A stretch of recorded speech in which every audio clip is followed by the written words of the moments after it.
ప్రజల్లో తిరుగుబాటుని చైతన్యాన్ని తీసుకువచ్చే మంచి చిత్రంగా అధినాయకుడు నిలుస్తుందని నటుడు నందమూరి బాలకృష్ణ అన్నారు. ఈ చిత్రం ట్రిపుల్ ప్లాటినం డిస్క్ వేడుకలు హైదరాబాద్ లో ఘనంగా నిర్వహించారు. ఇదే వేదికపై ఎన్టీఆర్ జయంతి వేడుకలను జరుపుకున్నారు. తొలిసారి త్రిపాత్రాభినయం చేసిన బాలకృష్ణ ఉప ఎన్నికల్లో తెలుగుదేశం అభ్యర్థుల తరపున ప్రచారానికి తన చిత్రాన్ని పంపిస్తున్నానన్నారు. ఈ సినిమాలో ఓ ప్రయోగం చేశామని చెప్పుకొచ్చారు. ఆ ప్రయోగం ఏమిటనేది మాత్రం తెరపైనే చూడాలని అభిమానులకు ఉత్కంఠ మిగిల్చారు.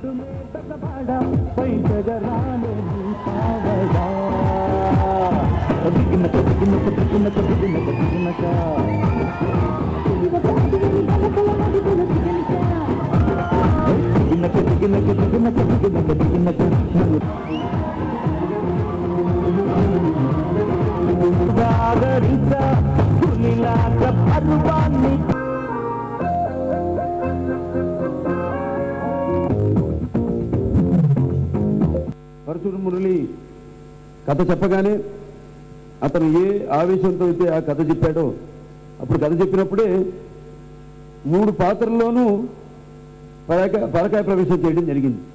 అంటే ఒక దర్శకుడు అటువంటి ఒక మంచి కథను తీసుకొచ్చినప్పుడు తప్పకుండా నాకు కూడా ఒక నటించడానికి ఒక మంచి అవకాశం, ఒక ఛాలెంజ్ అనిపించింది. ఛాలెంజ్ మనకేం కొత్త కాదు.